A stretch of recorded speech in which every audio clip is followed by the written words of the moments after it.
দীর্ঘদিন পরে শরীরচর্চা কি আবার শুরু করা যেতে পারে? কি বলছেন এই বিষয়ে বিশেষজ্ঞরা?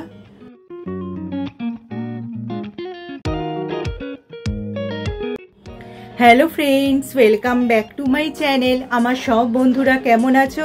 নিশ্চয়ই সুস্থ আছো এবং ভালো আছো। আজকে যে ভিডিওটা নিয়ে আমি উপস্থিত হয়েছি সেটা কিন্তু খুবই উপযোগী ভিডিও বলা যায়, কারণ আমাদের মধ্যে অনেকেই সংসার অফিস ঠেলতে গিয়ে আর শরীরচর্চা করা হয়ে ওঠে না। নারী পুরুষ নির্বিশেষেই কিন্তু একই সমস্যা। অনেকের মনে আবার আক্ষেপ থেকে যায়, কিন্তু যে কোনো কিছু শুরু করার কিন্তু কোনো বয়স হয় না, এমনই বলছেন কিন্তু তারকাদের পুষ্টিবিদ রুজুতা দিবেকর। তিনি বলছেন নতুন কিছু শুরু করার কোনো বয়স হয় না। তিনি তার পড়শিকে দেখে অনুপ্রাণিত হয়েছেন। তার পড়শি 50 বছর বয়সে ট্রেডমিলে হাঁটা শুরু করেছেন। তবে এক্ষেত্রে ফিটনেস প্রশিক্ষকরা বলছেন যে দীর্ঘদিন শরীরচর্চা না করার ফলে হঠাৎ করে শুরু করলে সেক্ষেত্রে মাংসপেশিতে টান বা চোট লাগার একটা আশঙ্কা থেকে যায়। তবে হালকা ব্যায়াম বা হালকা শরীরচর্চার মাধ্যমে কিন্তু শুরু করা যেতেই পারে। তবে এক্ষেত্রে শরীরচর্চা করার সময় কি কি নিয়ম মেনে চলা জরুরি, চলো জেনে নিই।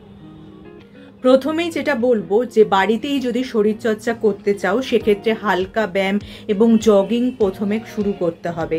তারপর তোমরা বাড়িতে যখনই ব্যায়াম করবে আগে ওয়ার্ম আপ করে নেবে। ওয়ার্ম আপ করলে কি হয়, শরীর এবং মাংসপেশি তাপমাত্রা বাড়ে, যার ফলে পেশিতে টান লাগার কিন্তু সম্ভাবনা অনেকটাই কমে। তবে প্রথম দিকে শুরুতেই কিন্তু 3-4 দিন তোমাদের 25 মিনিট শরীরচর্চা করতে হবে। বেশি পরিমাণে করলে কিন্তু আবার গায়ে প্রচণ্ড ব্যথা হতে পারে, সেক্ষেত্রে শরীরচর্চায় আবার ছেদও পড়তে পারে।